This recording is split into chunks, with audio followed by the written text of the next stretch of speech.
안녕하세요. 안녕하세요. 지금 현재 공인중개사로 일하고 있는 동생을 만나러 왔어요. 그래서 요새 좀 붐이 되고 있죠. 전세 사기, 전세 시 주의할 사항, 임대인도 주의할 사항이 있고 임차인은 더더욱 중요하게 지켜야 될 사항, 조심해야 될 사항들이 있잖아요. 그거에 대해서 알아보려고 오늘 여기 왔습니다.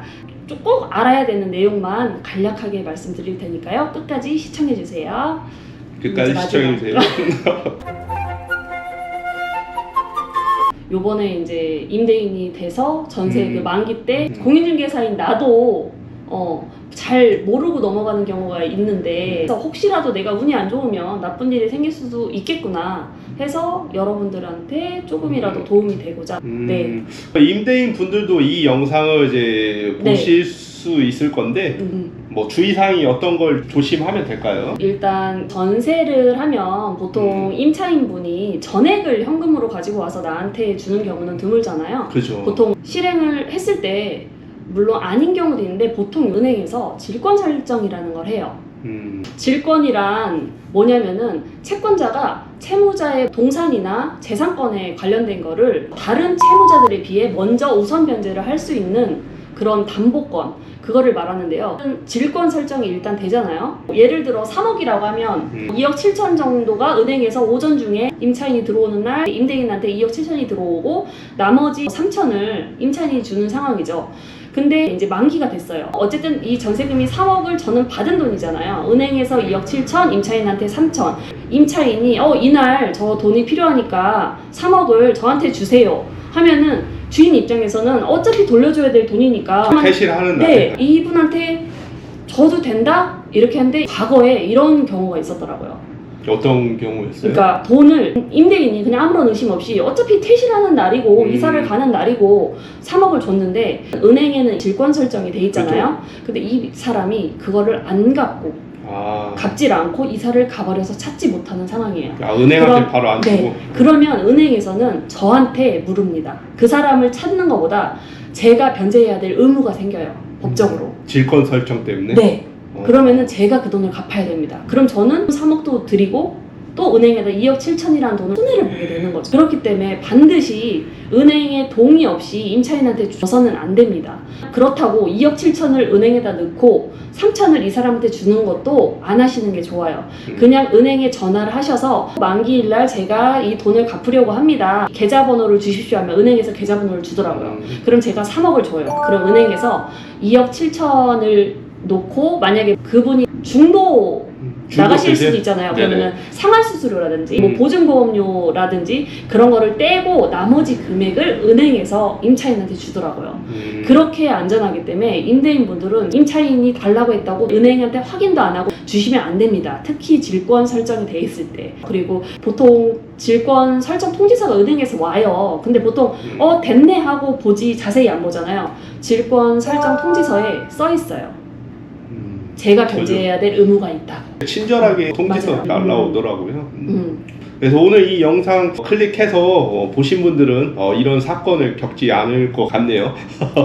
자, 임차인이 나갈 때 바로요? 주의사. 네. 저는 임차인 입장에서 한번 얘기를 해볼까 합니다. 가장 중요할 때는 계약할 때가 중요한 것 같아요. 요즘 돈 안 주는 분들이 워낙 많다 보니까 막 사건들도 많이 생기고 특약들을 많이 쓰시면 좋을 것 같은데, 첫 번째는 일단 보증보험 되는 곳으로 가셨으면 좋겠어요. 만약에 보증보험이 안 되면 그냥 집이 좋아도 그냥 하지 마세요. 그리고 이제 임대인이 법인이나 신탁이 된 경우는 그 집도 하지 마세요. 왜냐하면 법인일 경우 사업을 한다는 경우로 보면 되는데 사업이 잘 안 될 경우는 그냥 그 집은 날아간다고 보면 되기 때문에 그 집은 꼭 하지 마시고요.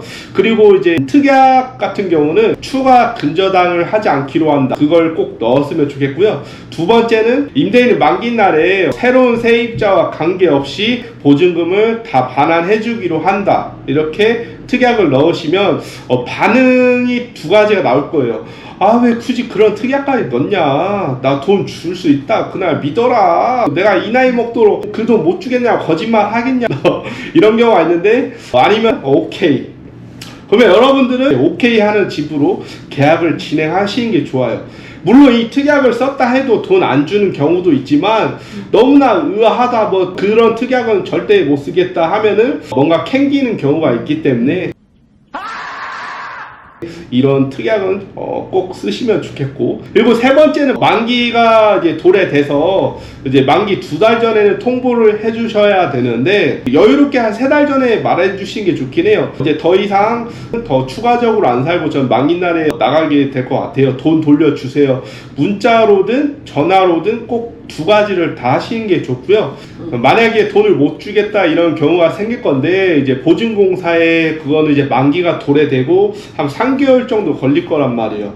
이런 경우가 생기면 안 되겠지만 그래서 혹시 모르니까 안전하게 그냥 보증보험 되는 곳으로 하면 될 것 같아요.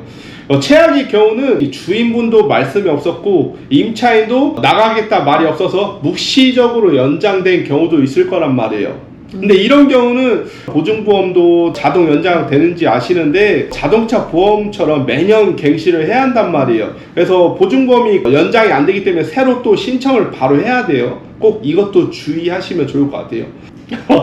정말 꿀팁인데요.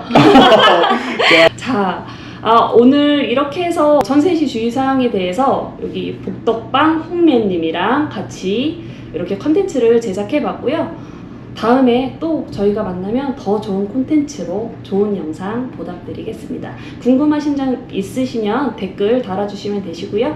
그러면 다음 영상에서 뵙겠습니다. 안녕히 계세요. 감사합니다. 됐어, 가자.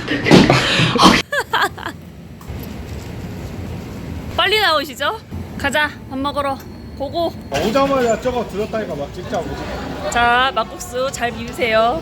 만난 지 5분 만에 찍었나? 인사해. 춤도 춰.